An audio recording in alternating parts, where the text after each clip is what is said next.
देहरादून में मुख्यमंत्री पुष्कर सिंह धामी ने स्वर्गीय मेजर जनरल भुवन चंद्र खंडूरी के निवास वसंत विहार पहुंचकर उन्हें भावभीनी श्रद्धांजलि अर्पित की है और खंडूरी परिवार को सांत्वना दी है। मुख्यमंत्री ने कहा कि स्वर्गीय मेजर जनरल खंडूरी ने भारतीय सेना में अनुकरणीय सेवाएं देने के साथ साथ राजनीति और प्रशासन में भी उत्कृष्ट योगदान दिया है। उनके नेतृत्व और जनहितकारी दृष्टिकोण ने उत्तराखंड के विकास और सुशासन में महत्वपूर्ण भूमिका निभाई है। मुख्यमंत्री ने दिवंगत की पुत्री विधानसभा अध्यक्ष रितु खंडूरी समेत परिवार के अन्य सदस्यों से भेंट कर संवेदना व्यक्त की है और ईश्वर से उनके पुण्यात्मा को अपने श्री चरणों में स्थान देने और परिवार को ये दुख सहन करने की शक्ति प्रदान करने की प्रार्थना की है। तो सीएम पुष्कर सिंह धामी पहुंचे स्वर्गीय बीसी खंडूरी के प्रति अपनी श्रद्धांजलि अर्पित करने के लिए और इस दौरान मुख्यमंत्री ने कहा कि स्वर्गीय मेजर जनरल खंडूरी ने भारतीय सेना में अनुकरणीय सेवाएं देने के साथ साथ राजनीति और प्रशासन में भी उत्कृष्ट योगदान दिया है। उनके नेतृत्व और जनहितकारी दृष्टिकोण ने उत्तराखंड के विकास और सुशासन में महत्वपूर्ण भूमिका निभाई है। मुख्यमंत्री ने दिवंगत की पुत्री और विधानसभा अध्यक्ष रितु खंडूरी समेत परिवार के अन्य सदस्यों से भेंट कर संवेदना व्यक्त की है और ईश्वर से उनके पुण्यात्मा को अपने श्री चरणों में स्थान देने और परिवार को ये दुख सहन करने की शक्ति प्रदान करने की प्रार्थना की है।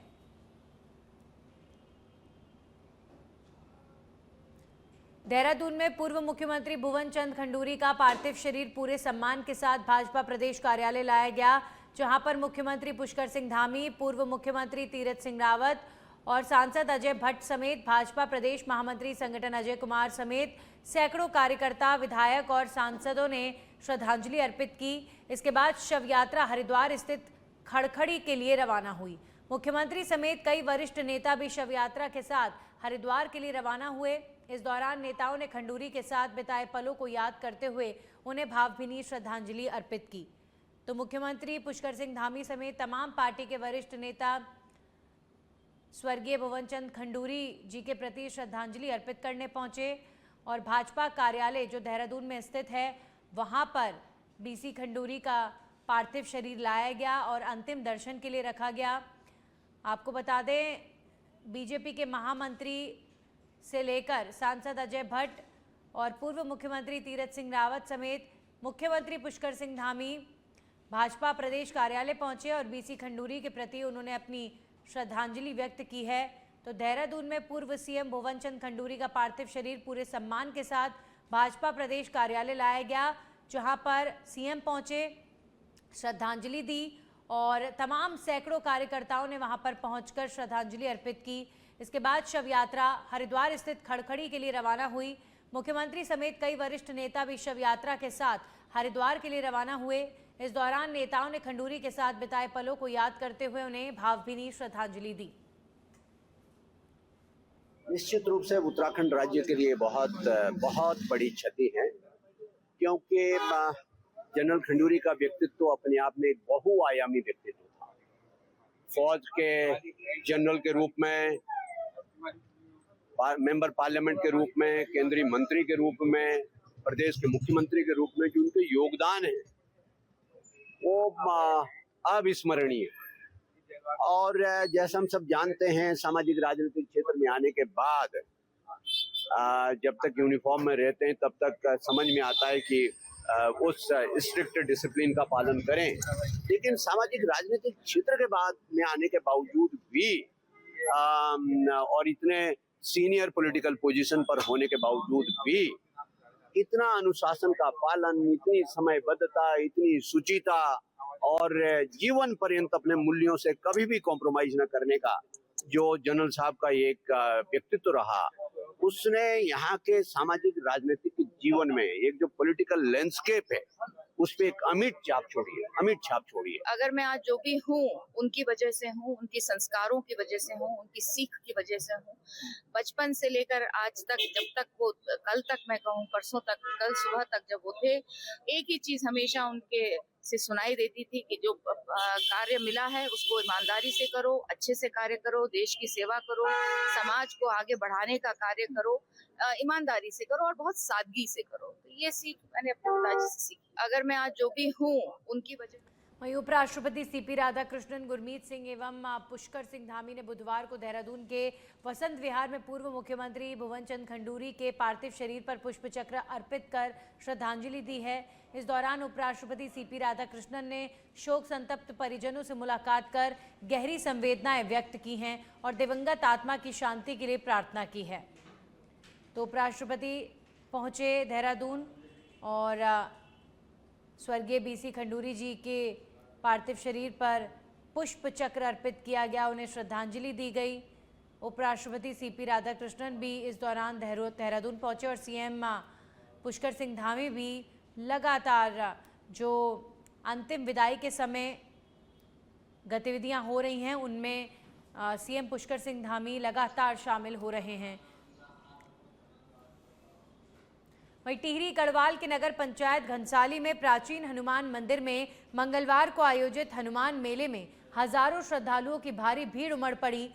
ज्येष्ठ माह के पहले मंगलवार को लगने वाला ये मेला क्षेत्र का अंतिम मेला माना जाता है, जिसमें 14 पट्टियों के 500 से अधिक गांव के लोग शामिल होकर बजरंग बली का आशीर्वाद लेते हैं। सुबह से ही श्रद्धालुओं की पूजा अर्चना और हर्षोल्लास का सिलसिला चला। आधुनिक समय में मेलों की रौनक कम होने के बावजूद घनसाली का यह ऐतिहासिक मेला अपनी परंपरा और धार्मिक आस्था के लिए लोगों को आकर्षित करता है। वार्ड 5 के सभासद गोविंद बडोनी ने बताया कि ये मेला वर्षों पुरानी परंपरा और क्षेत्र की आस्था का प्रमुख केंद्र है, जबकि स्थानीय युवक संदीप प्रसाद ने कहा कि मेला लोगों के मेल मिलाप और मनोरंजन का बड़ा माध्यम होते थे और आज भी ये परंपरा जीवित है। हनुमान मंदिर का मेला ये पौराणिक मंदिर है, अटूट आस्था का ये केंद्र है और ये इस समय 5 गते जेठ के पहले मंगलवार को ये मेला लगता है और भव्य दिव्य मेला ये होता है क्योंकि पूरे क्षेत्र का लास्ट मेला होता है। भव्य और दिव्य होता है। जैसे जैसे समय बदल रहा है वैसे वैसे इसका स्वरूप भी बदलता जा रहा है। पहले जब यहाँ कुछ नहीं हुआ करता था, खेत हुआ करते थे, तो इन खेतों के अंदर मेला लगता था। आज ये बिल्डिंगें खड़ी हो चुकी हैं क्योंकि मनुष्य को बढ़ने के लिए बहुत कुछ चाहिए, तो अब इन बिल्डिंगों के रास्तों के बीच में, दुकानों के घरों के आगे हर तरीके से दुकानें लग रही हैं और सब लोग आनंद ले रहे हैं। वहीं चंपावत के खिलाड़ियों ने देहरादून में 8 से 10 मई 2026 तक आयोजित राज्य स्तरीय कराटे प्रतियोगिता में दमदार प्रदर्शन करते हुए जिले का नाम पूरे प्रदेश में रोशन किया। इस प्रतियोगिता में खिलाड़ियों ने 7 स्वर्ण पदक समेत कुल 17 पदक जीते। जिलाधिकारी मनीष कुमार ने नेशनल प्रतियोगिता के लिए चयनित खिलाड़ियों को सम्मानित कर उनका उत्साहवर्धन किया। भावना अधिकारी, अनामिका बिष्ट, आभास वर्मा, ऋषभ ढेक, पार्थ बिष्ट और प्रज्ञान शाह ने स्वर्ण पदक जीतकर नेशनल चैंपियनशिप में अपनी जगह पक्की की, जबकि प्राची ओली और प्राची थापा को भी सम्मानित किया गया। तो खिलाड़ियों को सम्मानित किया गया। राज्य स्तरीय प्रतियोगिता में जीते 17 पदक और पदक जीतने वाले तमाम खिलाड़ियों को उनके शानदार प्रदर्शन के लिए चंपावत में सम्मानित किया गया है और ये खिलाड़ी नेशनल चैंपियनशिप के लिए सिलेक्टेड खिलाड़ी हैं। इन खिलाड़ियों को मेडल पहनाकर इन्हें मोटिवेट किया गया। खबरों में आगे बढ़ेंगे। टनकपुर खटीमा हाईवे पर बुधवार को जगबूढ़ा पुल के पास एक दर्दनाक हादसे में स्कूटी सवार शिक्षिका निकिता राय जंगली हाथी से भिड़ गई। हादसा इतना भीषण था कि स्कूटी पूरी तरह क्षतिग्रस्त हो गई, जबकि हाथी का एक दांत टूटने की भी जानकारी सामने आई है। घायल शिक्षिका हिंद पब्लिक स्कूल में कार्यरत हैं और हादसे के समय अपने गंतव्य की ओर जा रही थी। टक्कर के बाद मौके पर अफरा तफरी मच गई और स्थानीय लोगों ने तुरंत उन्हें अस्पताल पहुंचाया, जहां पर उनका उपचार जारी है। सूचना मिलने पर पुलिस और वन विभाग की टीम भी मौके पर पहुंची। प्रत्यक्षदर्शियों के अनुसार हाथी अचानक जंगल से सड़क पर आ गया, जिससे हादसा हो गया। स्थानीय लोगों ने क्षेत्र में वन्य जीवों की बढ़ती आवाजाही को देखते हुए प्रशासन से सुरक्षा के कड़े इंतजाम करने की मांग की है। उत्तराखंड की विश्व प्रसिद्ध चारधाम यात्रा इस वर्ष नए रिकॉर्ड की ओर बढ़ रही है। यात्रा शुरू होने के 1 महीने से भी कम समय में 18 मई तक श्रद्धालुओं की संख्या 16,43,182 के पार पहुंच गई है। सबसे अधिक 6,65,140 श्रद्धालु केदारनाथ धाम पहुंचे हैं, जबकि बद्रीनाथ धाम में 4,28,973, यमुनोत्री में 2,78,411 और गंगोत्री धाम में 2,77,658 श्रद्धालु दर्शन कर चुके हैं। पर्यटन मंत्री सतपाल महाराज ने बताया कि अब तक 37,28,571 श्रद्धालु ऑफलाइन और ऑनलाइन पंजीकरण करवा चुके हैं। उन्होंने कहा है कि यात्रियों की सुविधा और सुगम दर्शन व्यवस्था के लिए सरकार लगातार कार्य कर रही है और फिलहाल वीआईपी दर्शन पर रोक लगाई गई है ताकि आम श्रद्धालुओं को आसानी से दर्शन हो सके। के अंदर यात्रा हमारी सुचारू रूप से चल रही है।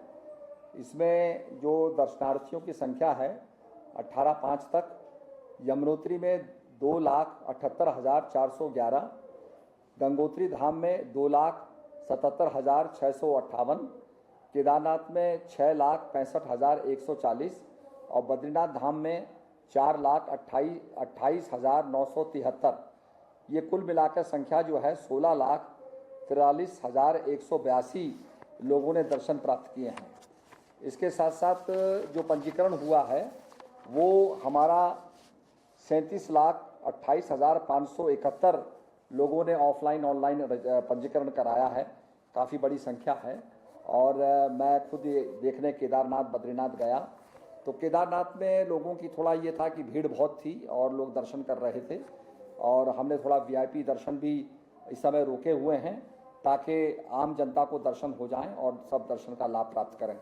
मैंने सबसे ये आग्रह किया है कि भगवान की सबसे बड़ी पूजा ये है कि हम अपने धाम की सफाई रखें, स्वच्छता रखें, कूड़ा कूड़ेदान में फेंकें। ये हमारा संकल्प होना चाहिए और इससे हमारा जो है उत्तराखंड पवित्र रहेगा, साफ रहेगा। वहीं देहरादून में वर्षों से लंबित मांगों को लेकर मेडिकल लैब टेक्नोलॉजिस्ट संघ उत्तराखंड ने मंगलवार को सचिवालय कूचकर सरकार के खिलाफ जोरदार प्रदर्शन किया। सचिवालय के बाहर पुलिस ने बैरिकेडिंग लगाकर आंदोलनकारियों को रोका, जिसके बाद बेरोजगार लैब टेक्नीशियंस ने सड़क पर ही धरना दिया और सरकार के खिलाफ नारेबाजी की। प्रदर्शनकारियों ने पूर्व मुख्यमंत्री भुवन चंद खंडूरी के निधन पर 2 मिनट का मौन रखकर श्रद्धांजलि अर्पित की। वहीं पुलिस प्रशासन ने बाद में आंदोलनकारियों को वाहनों में बैठाकर एकता विहार धरना स्थल पहुंचाया, जहां पर उन्होंने अनिश्चितकालीन धरने पर बैठकर अपनी मांगों को लेकर संघर्ष जारी रखने का ऐलान किया है।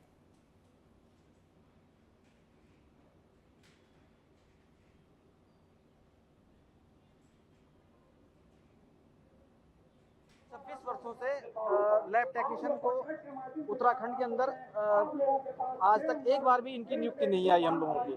जो इससे पूर्व में भर्ती हुई डिप्लोमा धारकों की हुई, आज तक सेवानिवृत्ति में संशोधन एक बार नहीं किया गया है। और हम लोग इस लड़ाई को बहुत पहले से लड़ते आ रहे हैं, लेकिन हमारे लिए कोई भी संज्ञान लेने वाला नहीं है आज तक। कहाँ पर कमी रह गई जो 26 सालों में नियुक्तियां आपकी नहीं हो पाई? कमी देखो, मुख्य कमी तो यही है कि जो जब भी हम स्वास्थ्य मंत्री जी या इनसे मिलते हैं, वहाँ से एक प्रस्ताव बन के शासन जाता है, शासन में उस पर फिर क्वेरी लग जाती है, क्वेरी लगने के बाद फिर वापस और फिर ठंडे बस्ते में चले जाता है। इस बार हमने अपना पूरा जोर लगा देना है और इस बार हमने ये लैब टेक्नीशियन भर्ती करवानी है वर्षवार। वहीं बागेश्वर के कांडा रोड स्थित धपोली क्षेत्र में जंगल में लगी भीषण आग पेट्रोल पंप तक पहुंचने से बड़ा हादसा टल गया। आग तेजी से फैलते हुए पेट्रोल पंप के करीब पहुंच गई, जिससे आसपास के क्षेत्र में अफरा तफरी मच गई। सूचना मिलते ही फायर स्टेशन बागेश्वर की टीम मौके पर पहुंची और मिनी वाटर टेंडर और होजरील की मदद से आग पर काबू पाया। समय रहते की गई कार्रवाई से पेट्रोल पंप और आसपास के वन संपदा को सुरक्षित बचा लिया गया। इस घटना में किसी प्रकार की जनहानि नहीं हुई है।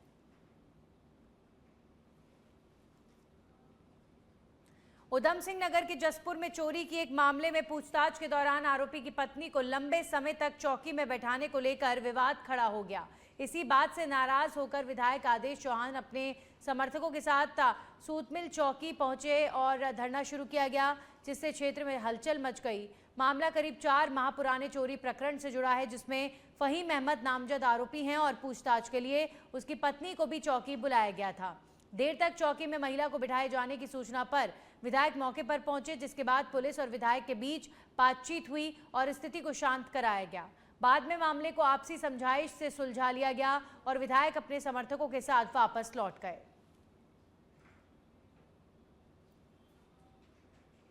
चंपावत में आयोजित जनता मिलन कार्यक्रम में जिलाधिकारी मनीष कुमार एक्शन मोड में नजर आए और जनता की समस्याओं को गंभीरता से सुनते हुए अधिकारियों को सख्त निर्देश दिए।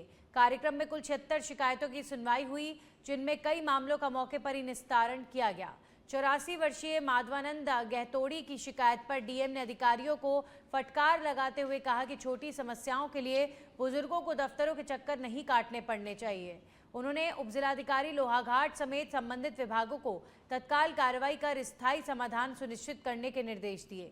जनता दरबार में बिजली लाइनों, गुलदार के आतंक और गलत चालान समेत सड़क और स्वास्थ्य संबंधी समस्याओं पर भी अधिकारियों को समयबद्ध कार्रवाई के आदेश दिए गए। साथ ही आर्थिक सहायता, पेयजल, राशन कार्ड, आवास योजना और अन्य जन समस्याओं के समाधान के लिए भी संबंधित विभागों को निर्देशित किया गया है। देहरादून में एसएसपी के निर्देशन में चल रहे ऑपरेशन प्रहार के तहत कोतवाली नगर पुलिस ने स्कूटी चोरी की घटना का 24 घंटे के भीतर खुलासा करते हुए एक आरोपी को गिरफ्तार किया है। पुलिस के अनुसार 17 मई 2026 को दर्शनी गेट के पास से संजीव शर्मा की एक्टिवा चोरी होने की रिपोर्ट दर्ज कराई गई थी, जिसके बाद पुलिस ने सीसीटीवी फुटेज, मुखबिर तंत्र और संदिग्धों की जांच के आधार पर कार्रवाई शुरू की। लगातार जांच के बाद 18 मई को रेलवे स्टेशन के पास से आरोपी विशाल चौधरी को चोरी की स्कूटी समेत गिरफ्तार किया गया।